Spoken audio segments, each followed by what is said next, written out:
رمضان المبارک کی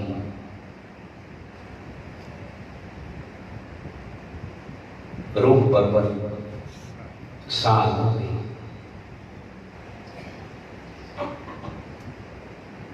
اور بخششوں مغفرتوں کے اس موسم بہار میں اللہ پاک کی توفیق سے اس کی بارگاہ میں حاضر ہیں۔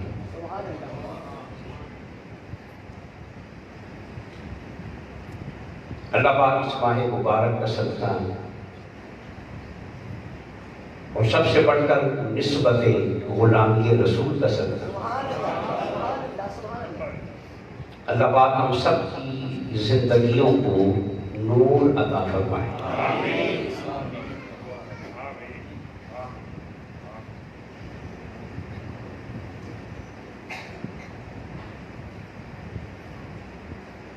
جنتوں کے دروازے کھلے ہوئے،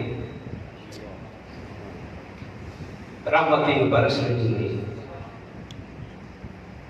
اس پاکیزہ ماحول کا صدقہ اللہ پاک ہم سب کو جنتی کردار عطا فرمائے، جنتی ادائیں عطا فرمائے، جنتی مزاج عطا فرمائے۔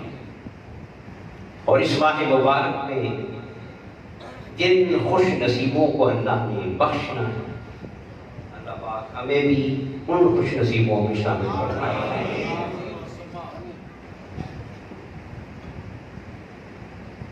آج کی گفتگو میں ایک دو باتیں میں سمجھانا چاہوں گا۔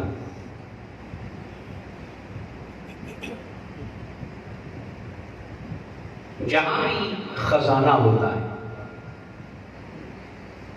تو وہاں ڈاکوؤں کی نظر بھی،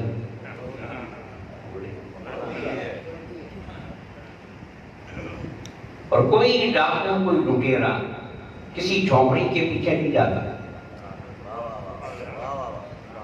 ان کی نظر بھی کسی محل پہ ہوتی ہے۔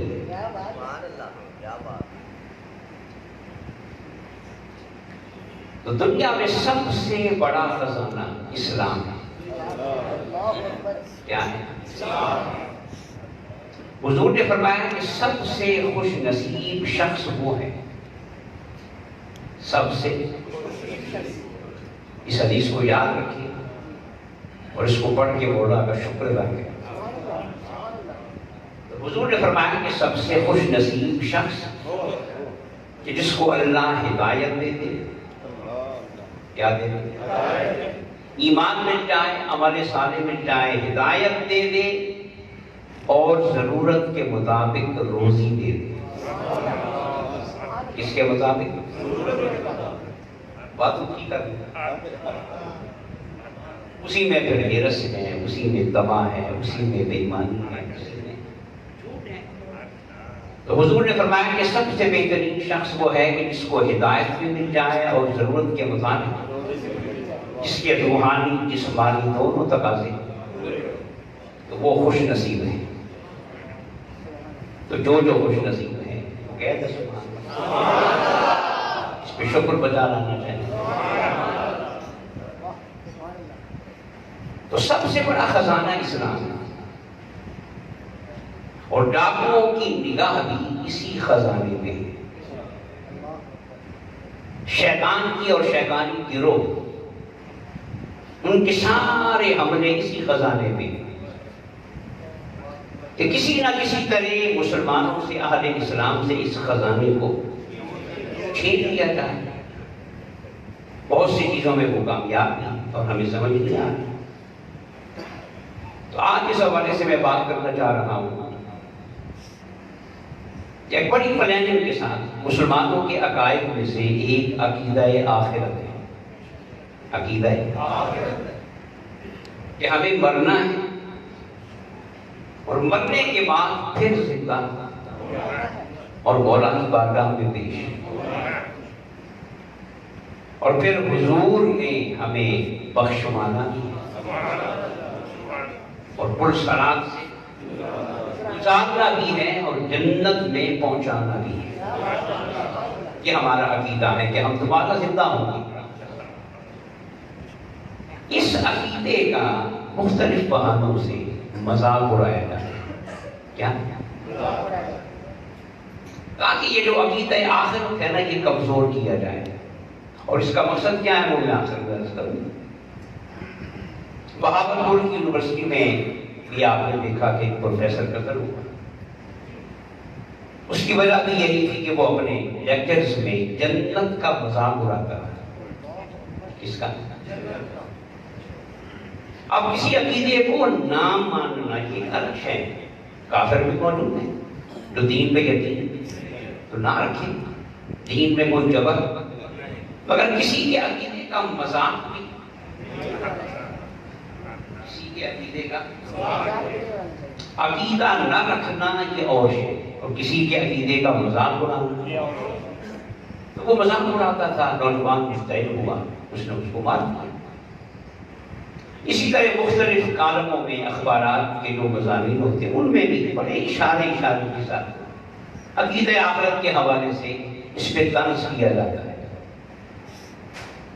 مثال کے طور میں ایک شخص نے لکھا کہ جی پاکستان کا ایک وفد تھائی لینڈ گیا ہے، وہاں کے وزیر اعظم سے ملاقات کی، تو اس سے کہا کہ ہمیں کوئی نصیحت کریں معیشت کو بہتر بنانے کے حوالے سے، حالات کو بہتر بنانے کے حوالے سے۔ اس نے آگے سے کیا کہا؟ اس نے یہ وہ لکھتے ہیں کالم میں، اس نے آگے سے کہا کہ جی میں آپ مسلمانوں کو میں کیا نصیحت کروں، آپ کی تو زندگی مرنے کے بعد ہی شروع ہوتی ہے۔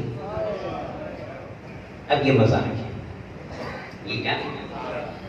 یہ مٹھاس میں لپٹا ہوا سے عقیدہ آخرت کا کیا ہے؟ مذاق ہے، طنز ہے کہ جی میں آپ کو کیا نصیحت کروں، آپ کی تو زندگی شروع ہوئی، تو آپ تو اس دنیا میں کچھ کرنے کے لیے آئے۔ اسی طرح ایک اور شخص نے لکھا کہ ہمیں کسی اندیکھی زندگی کو بہتر بنانے کی بجائے، بات سمجھیں، کسی یہ آخرت بہتر ہے، کسی اندیکھی زندگی کو بہتر بنانے کی بجائے ہمیں اس زندگی کو بہتر بنانا چاہیے۔ اب یہ چیزیں کیا ہیں؟ عقیدہ آخرت جو ہے نا مسلمان کا یہ بڑا مضبوط عقیدہ ہے، اور ایک بات یاد رکھیں، یہ سارے عقیدے اپنی جگہ، مگر یہ عقیدہ بعد میں ہے اور زبان مصطفیٰ پہ ہے۔ ہمیں کیا پتا بھی قیامت آنی ہے کہ نہیں آنی؟ کس نے بتایا؟ جنت ہے، جہنم ہے، میزان ہے، پرسرات ہے، محاسبہ ہے، حساب کتاب ہے، یہ ساری باتیں کس نے بتائیں؟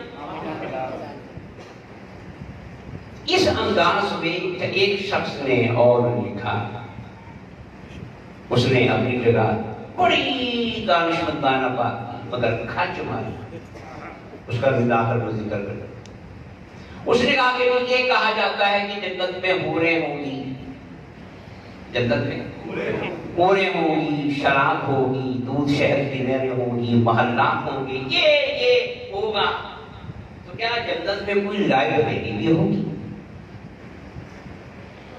یہ طنز کیا ہے؟ کیا جنت میں کوئی لائبریری بھی ہوگی؟ اس طرح کی باتیں کر کے مسلمانوں کی اس عقیدے کا مذاق اڑانا اور ان میں شبہوں و شبہات پیدا کرنا، اپنے دین سے انہیں دور کرنے کی کوشش کرنا۔ دیکھیں کبھی آپ نے غور کیا، عام طور پہ کہا جاتا ہے کہ سب سے زیادہ غدار مسلمانوں میں، اور اس میں کوئی شک نہیں، کیوں؟ اگر غدار نہ ہوتے تو 70 سال میں پاکستان کم از کم پاکستان تو بنا ہوتا، کس نے نہیں بننے دیا؟ غداروں نے جو اپنے مفادات لیتے رہے اور ملک کو قوم کے مفادات قربان کرتے ہیں۔ تو کہا کہ اسلام میں مسلمانوں میں غدار پڑے ہوتے ہیں، اس کی کیا وجہ ہے؟ میں نے کہا کہ مارکیٹ میں ایک ہوتا ہے گولڈ، کیا ہوتا ہے؟ اور ایک ہوتا ہے رولڈ گولڈ، ہوتا ہے کہ نہیں؟ کیا ہوتا ہے پتا ہے کہ نہیں؟ پاکستان میں تو بہت پتا ہے. ایک ہوتا ہے اور ایک ہوتا ہے. تو گولڈ کا تو رولڈ ہے، کبھی رولڈ سلور بھی ہوگا؟ بولو. کبھی رولڈ تانبا بھی ہوا؟ کیوں؟ کیونکہ اصل چیز سونا ہے. کیا ہے؟ اس کو پھر مصنوعی شکل بھی دیتے ہیں اس جیسی بنانے کی. اسے کیا کہتے ہیں؟ چاندی کا رول نہیں ہوتا، چاندی کی مصنوعیت نہیں ہے، تانبے میں مصنوعیت کس میں ہے؟ میں نے کہا اسلام گولڈ ہے. اسلام اس لیے اس میں 2 نمبری بھی آتی ہے، غداری بھی آتی ہے، اس میں لوگوں کو خریدا بھی جاتا ہے. کسی اور مذہب میں گولڈ ہے ہی نہیں. کوئی سلور ہے، کوئی تانبا ہے، کوئی پیتل ہے، کوئی کچھ ہے، کوئی کچھ ہے. خزانہ اگر ہے تو وہ اس لیے خریدنے والے کی یہی زیادہ ہے اور بکنے والے کی. اب اسلام کے عقائد کو بدنام کرنے کی کوشش کی جاتی ہے. اور جی آپ مسلمانوں کو کیا نصیحت کریں گے، تو ان کی تو زندگی مرنے کے بعد ہے، جنت میں کون سا کو لائبریری ہوگی. تو آئیے اسلام میں ایسی کوئی شے نہیں. اسلام کیا کہتا ہے؟ مشہور آپ دعا پڑھتے ہیں، ربنا آتنا فی الدنیا وفی الآخرۃ. دعا ہمیں کیا سکھائی کہ یوں کہو کہ مولا ہمیں دنیا میں بھی حسن عطا فرما اور آخرت میں بھی. یہاں بھی عزت دے، وہاں بھی عزت دے. یہاں بھی کامیابی عطا فرما، وہاں بھی کامیابی عطا فرما. یہاں بھی اپنی نعمتوں سے ہمارے دامنوں کو معمول فرما اور وہاں بھی اپنی رحمتیں ہمارا مقدر بنا. تو پھر بولیے اسلام دنیا کو چھوڑ رہا ہے؟ بولیے دنیا کا ذکر پہ، آخرت کا ذکر. اور پھر فرمایا قرآن پاک میں کہ لا تنس نصیبک من الدنیا، کہ دنیا سے اپنا حصہ کبھی نہ بھولنا. یہ قرآن کہہ رہا ہے دنیا سے اپنا حصہ کبھی نہ بھولنا. وَأَحْسِنْ كَمَا أَحْسَنَ اللَّهُ إِلَيْكَ. ہاں دنیا میں رہتے ہوئے نا ایک دوسرے پہ احسان کرنا، اچھا سلوک کرنا جیسا کہ اللہ نے تم پر احسان کیا ہے. وَلَا تَبْغِ الْفَسَادَ فِي الْأَرْضِ. ہاں زمین میں فساد نہ ہے، زمین میں. اب یہاں کیا فرمایا کہ دنیا سے اپنا حصہ.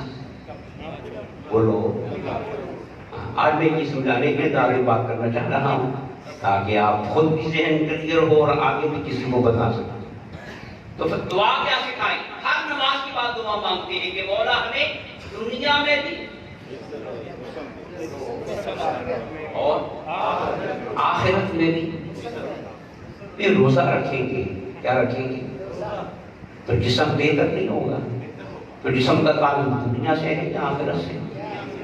بولو بی پی ٹھیک ہوگا، دل ٹھیک ہوگا، کولیسٹرول کم ہوگا، شوگر لیول پہ آئے گی، کینسر سے بچو گے، جسم پاک ہو جائے گا. یہ آخرت کا فائدہ ہے یا دنیا کا؟ بولیں زکات دو گے کسی کو روٹی ملے گی، کسی کا مکان بنے گا، کسی کی دوائی آئے گی، تو یہ کس کا فائدہ ہے؟ بولیں دنیا کا فائدہ ہے. تو مولا فرماتا ہے کہ سب سے بڑی بات یہ ہے کہ دنیا اگر آخرت مولا نے بنائی ہے تو دنیا شیطان نے بنائی. بولو کس نے بنائی؟ بولے نا اللہ نے بنائی. اور ایک بات میں کر رہا ہوں تفصیل پھر عرض کروں گا. دیکھو جب بھی خدا کی طرف اشارہ کرنا ہوتا ہے ایسے کرتے ہو اوپر کی طرف. کدھر؟ اور بولو وہ جی وہ کرم کرے گا، وہ دیا وہ جانے وغیرہ وغیرہ کدھر اشارہ کرتے ہو. اور جب اس کو سجدہ کرتے ہو تو کدھر جاتے ہو؟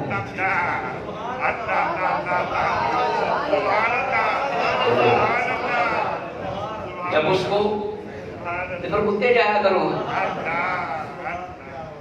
جب وہ اوپر ہے، اشارے سارے اس کے اوپر کے لیے ہیں، تو پھر سب کے لے کے زمین پہ سر رکھا اور سجدہ ہے کہ پیشانی زمین پہ رکھے. کس پہ رکھے؟ تو کیا وجود میں آتا ہے؟ بولے بولے. اور مولا فرماتا ہے سب سے زیادہ بندے کے قریب سجدہ. تو سجدے میں سر کہاں لگایا؟ اور زمین آخرت ہے کہ دنیا بھی ہے؟ اب کیوں لگایا؟ اس پہ پھر بات ہوگی. یہ پورا ایک موضوع ہے کہ مولا نے سجدے کے لیے زمین پہ سر کیوں رکھوایا. کسی کوئی اور شکل بنا دیتا. تو فرمایا کہ دنیا سے اپنا حصہ. اب آپ دیکھیں جمعہ پڑھنے کے لیے آئے، اب وہ آیت پڑھیں 28واں کا. مولا فرماتا ہے اذا نودی للصلاۃ من یوم الجمعہ فاسعوا الی ذکر اللہ وذروا البیع. مولا فرماتا ہے جب جمعے کی اذان ہو جائے نا تو پھر دوڑو نماز کی طرف. کیا کرو؟ اور وذروا البیع، کاروبار دیر کے لیے چھوڑ دو. تو کاروبار چھوڑ کے کدھر آنے کا حکم دیا؟ بولے بولے. اچھا اب اگر اسلام صرف آخرت کا ہوتا تو یہیں پہ بات ختم ہو جائے، مگر نہیں. اب مولا فرماتا ہے فَإِذَا قَضَيْتُمُ الصَّلَاةَ فَانتَشِرُوا فِي الْأَرْضِ وَابْتَغُوا مِن فَضْلِ اللَّهِ. میرے بندو جب نماز پڑھ چکو ان سے نہیں بیٹھے یہ بھی تو پڑھو نا. جب نماز تو فَانتَشِرُوا فِي الْأَرْضِ، نکل جاؤ مسجدوں سے. کام ہو گیا. جس کام کے لیے بلایا تھا وہ میرا ذکر ہو گیا، سجدہ ہو گیا، آجی انتصاری ہو گئی، روحانی غذا مل گئی. اب نکلو مسجدوں سے، زمین میں پھیل جاؤ، کاروبار کرتے چلے جاؤ اور اس کے حالات تلاش کرتے چلے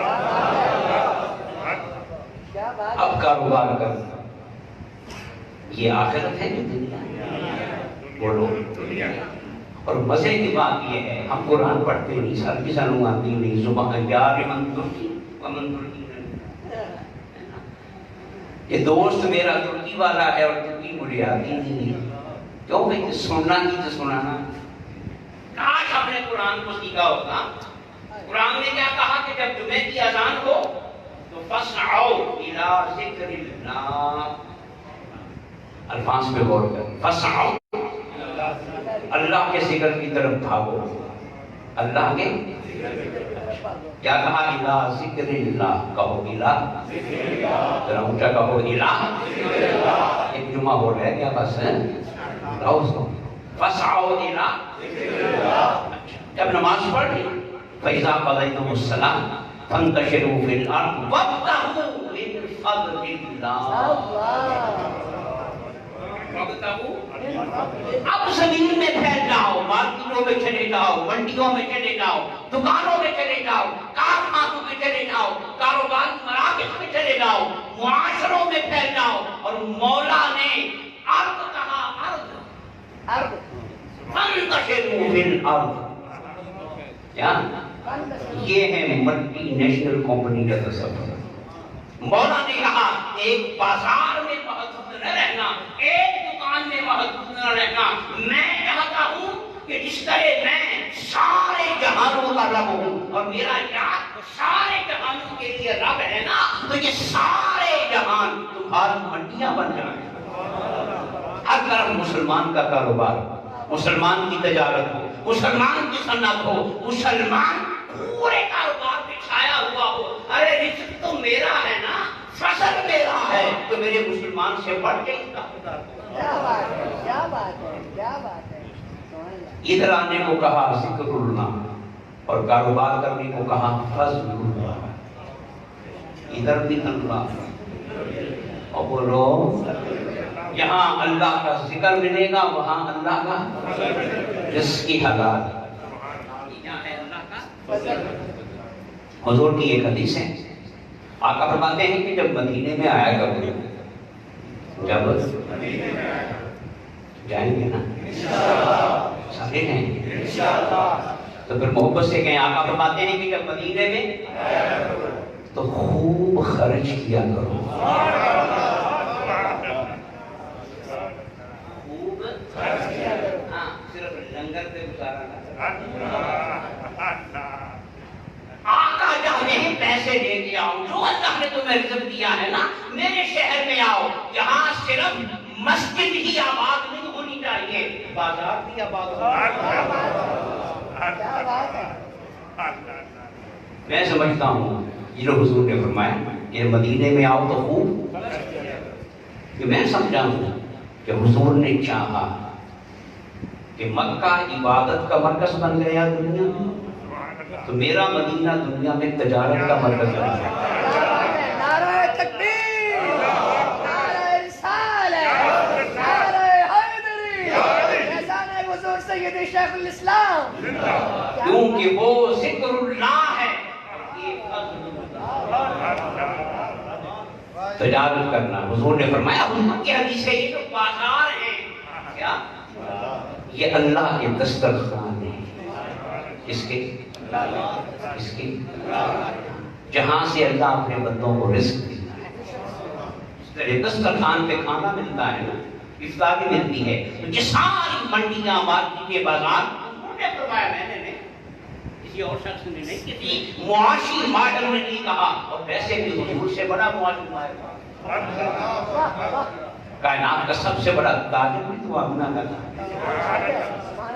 فرمایا کہ یہ جو بازار ہیں یہ اللہ کے، بولو اب حضور نے نیت کیا دینی کہ جب بازار میں جاؤ تو نیت کرو کہ میں مولا کے دسترخوان پہ آیا، تو یہاں ذکر اللہ وہاں، تو پھر بولیے اسلام چاہتا ہے کہ دنیا چھوڑ کے صرف آخرت پہ لگ جاؤ؟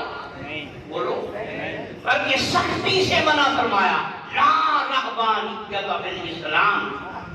رہبانیت کا معنی یہ ہوتا ہے کہ دنیا چھوڑ کر غاروں میں چلے گئے، جنگلوں میں چلے گئے، بیابانوں میں چلے گئے، اپنے آپ کو دنیا سے الگ تھلگ کر لیا۔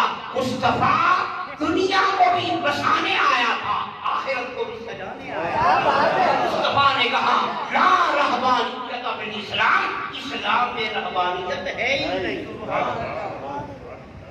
اسلام میں رہبانیت۔ سونے نے اس کا حل رمضان کی اعتکاف کی شکل میں نکال دیا، جس کو بہت شوق ہے نا پھر آئے میری سنت کے مطابق 10 دن کے لیے مسجد میں، جنگل میں،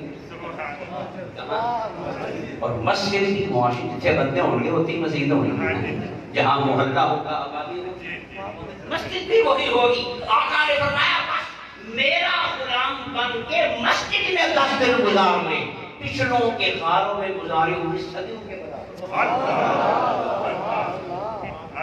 تو یاد رکھیے اسلام کیا کہتا ہے، دنیا سے بھی پورا حصہ ہے، اور بولو آخرت سے بھی۔ پھر قرآن کہتا ہے وَسَخَّرَ لَكُم مَّا فِي السَّمَاوَاتِ وَمَا فِي الْأَرْضِ، کہ ہم نے زمین و آسمان کو نا تمہارے لیے مسخر کر دیا۔ کیا کر دیا؟ ہر شے تمہارے لیے بنا دی ہے، اور کیسے فائدہ اٹھاؤ گے؟ عقل دے رہا ہوں، کیا بولے نا، عقل دے رہا ہوں۔ انسان کا یہی تو مزاج ہے، انسان کو پکی پکائی نہیں ملتی، انسان کو، جانوروں کو پکے پکائے پتے بھی مل گئے، کیڑے مکوڑے بھی، انسان کو پکی پکائی فرمایا نہیں، عقل دی، خود پکا، خود، تاکہ میں بھی دیکھوں میرا بنایا ہوا انسان کیا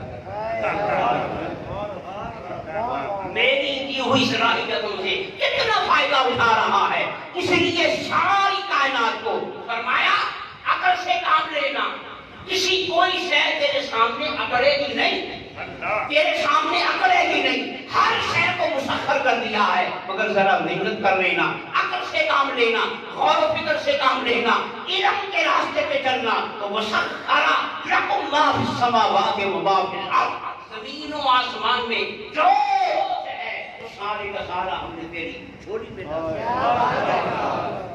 اب زمین و آسمان کا تعلق آخرت سے ہے کہ دنیا سے؟ بولے اسلام دنیا کو چھوڑنے کی بات بولے، سیدنا صدیق اکبر نے بڑی پیاری مثال دی. بڑی ہمارے یہاں کچھ لوگ سوال کرتے ہیں تو وہ ذہنی طور پہ منتشر ہوتے ہیں. سیدنا صدیق اکبر نے فرمایا دولت ہونی چاہیے. کیا یہ نہیں کہا کہ نہیں ہونی چاہیے، فرمایا دولت مگر جیب میں یہاں نہیں. یہ بیلنس کر دیا. کیا کر دیا؟ دولت کاروبار محنت تجارت نفع ہونا چاہیے مگر کہاں؟ یہاں ہوگا تو ضرورتیں پوری کرے گا اور تمہیں کسی کا محتاج. اور یہاں آ گیا نا تو پھر انسانیت نکل جائے گی، پھر ہرس آئے گی، طمع آئے گی، لالچ آئے گی، جھوٹ آئے گا، بےایمانی آئے گی.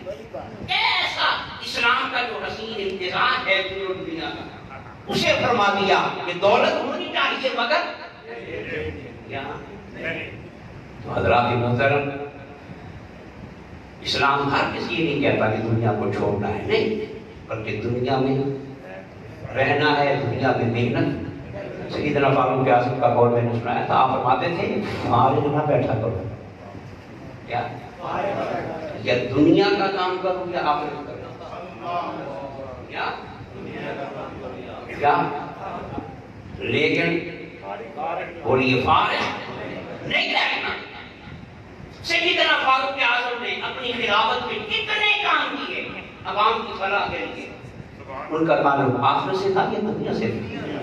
سیدنا عثمان غنی نے کیے، دیگر صحابہ نے کیے، بڑے بڑے بادشاہوں نے کیے، نہریں بنائی، پل بنائے، لوگوں کو سہولتیں دی، علم کو عام کیا، بڑی بڑی لائبریریاں قائم کی. یہ آخرت کے لیے.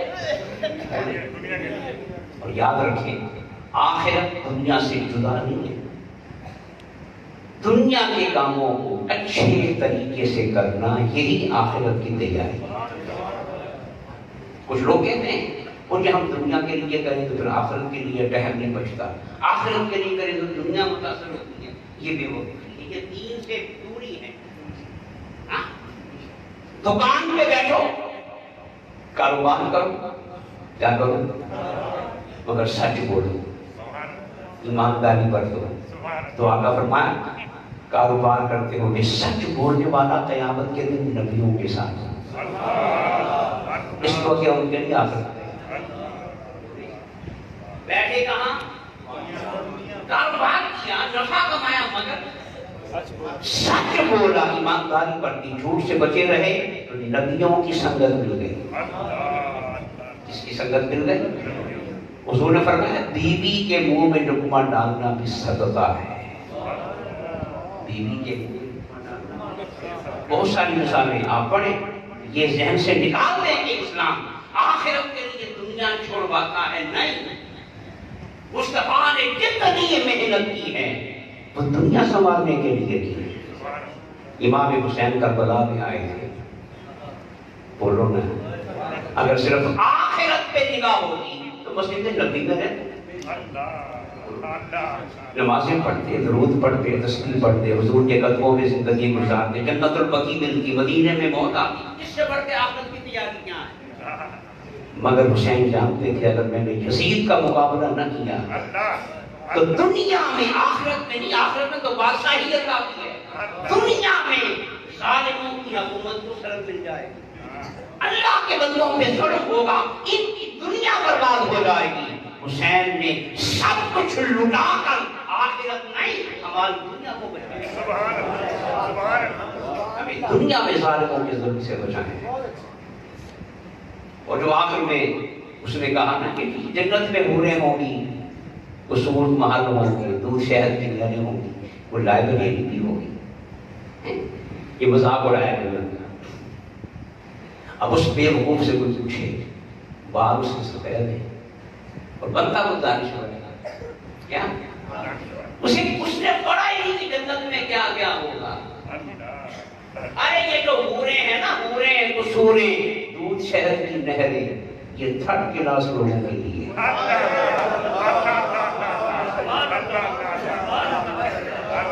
کاش کے جنت کو پڑھا تو ہوتا. یہ جب دنیا میں منہ مارتے پھرتے ہیں نا، ان کو مولا نے کہا تو یہاں نہ منہ مارو، میں نے ہوری بنا کے رکھی ہے، میں نے محل بنا کے رکھی ہے، میں نے سونے چاندی کی بڑی بڑی سوغاتیں بنا رکھی ہیں، یہ فرسٹ کلاس لوگوں کے تحفے ہیں، اور جو فرسٹ کلاس ہوں گے نا، وجوہ یومئذ ناظرۃ الی ربھا ناظرہ، انہیں جنت سے غرض نہیں ہوگی، وہ مولا کو دیکھ رہے ہوں گے۔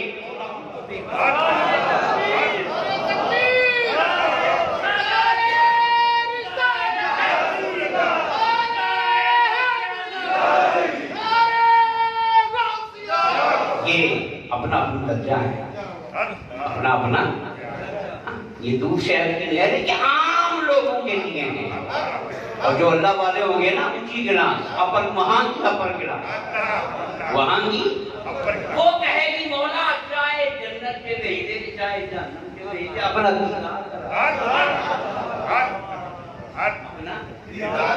وجوہ یومئذ ناظرۃ الی ربھا ناظرہ، اور چہرے اس دن ایسے ہوں گے بڑے یہ تر و تازہ ہوں گے، بڑے اگر سجدے کرنے سے چہروں پہ تازگی آ سکتی ہے پھر دیدار سے کیوں نہیں آئے؟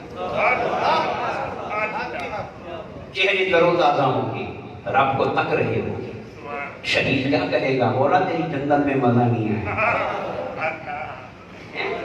اب کیا کہتے ہو جنت میں صرف ہو رہے ہیں، وہ کہے گا مولا جنت میں مزہ نہیں آیا، پھر وہی جہاد والا مرحلہ رہا، پھر کروان چلے، پھر میری گردن کٹے، پھر میرا خون بہے، اس وقت تیرے دیدار کا جو مزہ آیا تھا نا، جنت تو وہاں پہنچ ہی نہیں سکتی۔ جنت میں صرف حوروں کو سود نہیں ہے۔ وہ بیوقوف کہتا ہے کہ جنت میں کوئی لائبریری بھی ہے، آئے جو دین کی مخالفت کرے گا نا وہ ابو جہل نہیں بنے گا، مت۔ اس نے کہا نہیں وہاں بھی لائبریری ہونی چاہیے مطالعے کے لیے، بے وقوف کتابوں کا مطالعہ کس لیے ہوتا ہے؟ حقائق کو جاننے کے لیے، کیا بولے نا؟ آج فلسفہ کیا کہتا ہے؟ فلسفے کا موضوع کیا ہے کہ جو حقیقت اصلیہ ہے، الٹیمیٹ ریئلٹی، حقیقت کائنات میں بہت ساری حقیقتیں ہیں، مگر جو حقیقت اصلیہ ہے وہ ہے نا جس نے سب حقیقتوں کو پیدا کیا، تو اس کو جاننا وہ کہتے ہیں کہ فلسفے کا کمال ہے، یہ انسانیت کا کمال ہے۔ اور اللہ کے نیک بندو، تو نے وہاں پہ اور کیا دیکھنا جب وہاں حقیقت اصلیہ کا نظارہ ہو رہا تو پھر کسی لائبریری کی ضرورت، کسی کتاب کو پڑھنے کی محتاجی رہے گی؟ ارے ایک طرف مشاہدہ ہو رہا ہو تو مطالعہ کون کرتا ہے؟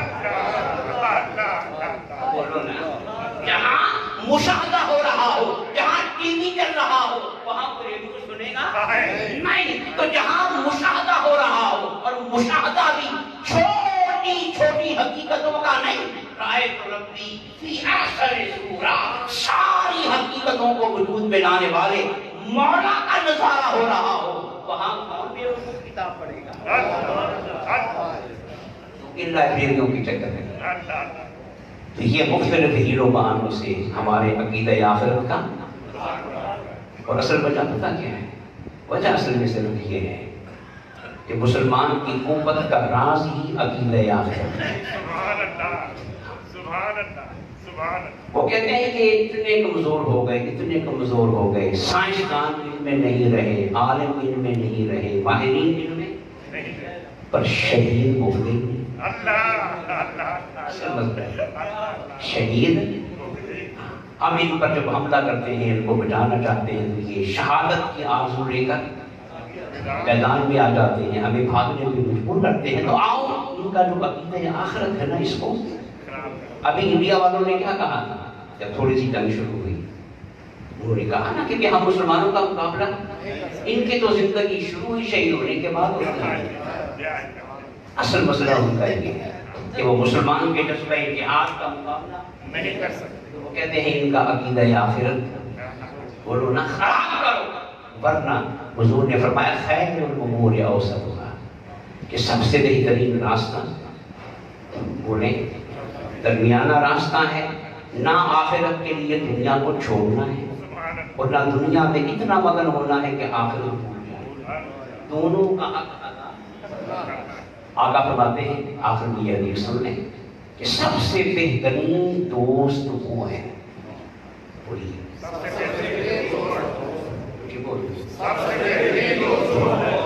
سمنا سن لیا اتنا خوش ہو کہ میرے غلام میری حدیث پڑھ رہے. آقا نے فرمایا سب سے بہترین دوست وہ ہے جس کے پاس بیٹھ کر آخرت کی یاد آئے. جس کے پاس بیٹھ کر خوف الہی پیدا ہو، آخرت کی یاد آئے، اچھی عمل کا شوق، ایسی سنگتیں اپنائیں تو پھر انشاءاللہ دنیا سنورے گی تو آخرت سنورے. دنیا بہتر ہوگی تو آخرت بہتر ہوگی. اللہ پاک ہمیں حسن عمل کی توفیق عطا فرمائے.